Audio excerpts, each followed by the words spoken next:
ಸುದ್ದಿವಾಹಿನಿಗೆ ಸ್ವಾಗತ. ಇದು ನಿಮ್ಮ ವಿಶ್ವಾಸ ವಾಸ್ತವ ಸುದ್ದಿಯ ಪ್ರತೀಕ.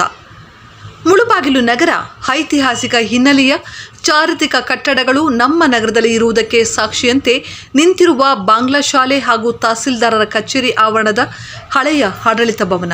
ಒಂದು ಕಾಲದಲ್ಲಿ ತಾಲೂಕಿನ ಆಡಳಿತ ಕಚೇರಿಯಾಗಿ ಹೆಸರು ಮಾಡಿದ ಈ ಕಟ್ಟಡ ಇಂದಿಗೆ ರಾಜ್ಯ ಸರ್ಕಾರಕ್ಕೆ ರೆವಿನ್ಯೂ ಕೊಡುವ ಪ್ರಮುಖ ಉಪ ನೋಂದಣಾಧಿಕಾರಿಗಳ ಕಚೇರಿಯಾಗಿ ಕಾರ್ಯನಿರ್ವಹಿಸುತ್ತಿದೆ.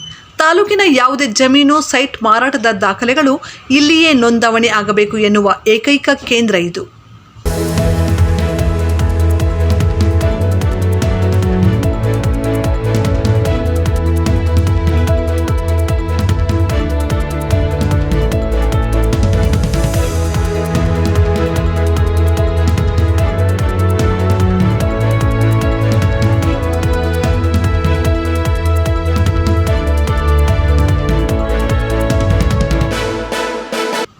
ಆದರೆ ಹಿಂದಿನ ಕಾಲದ ಬ್ರಿಟಿಷರ ಶೈಲಿಯ ಕಟ್ಟಡ ಇಂದು ಅಧಿಕಾರಿಗಳ ನಿರ್ಲಕ್ಷ್ಯಕ್ಕೆ ಬಲಿಯಾಗಿ ಗೋಡೆಗಳ ಮೇಲೆ ಗಿಡಗಂಟಿಗಳು ಬೆಳೆದು ಮರಗಳಾಗಿ ಮಾರ್ಪಟ್ಟಿವೆ. ನಾಮಫಲಕವನ್ನೇ ಗಿಡದ ಬಳ್ಳಿಗಳು ಆವರಿಸುವ ಸ್ಥಿತಿ.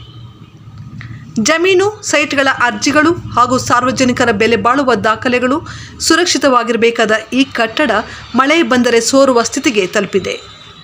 ಸರ್ಕಾರದ ಬೊಕ್ಕಸಕ್ಕೆ ಅತಿ ಹೆಚ್ಚು ಆದಾಯ ತರುವ ಈ ಕಚೇರಿಯ ಇಂದಿನ ದುಸ್ಥಿತಿ ಅಧಿಕಾರಿಗಳ ಬೇಜವಾಬ್ದಾರಿಯ ಜೀವಂತ ಸಾಕ್ಷಿ ಎಂದು ಸಾರ್ವಜನಿಕರು ಆಕ್ರೋಶ ವ್ಯಕ್ತಪಡಿಸುತ್ತಿದ್ದಾರೆ. ವರದಿ ಬಜರಂಗಿ ಚಲಪತಿ, ಮೂಡಲಕೆರೆನ ಸುದ್ದಿ.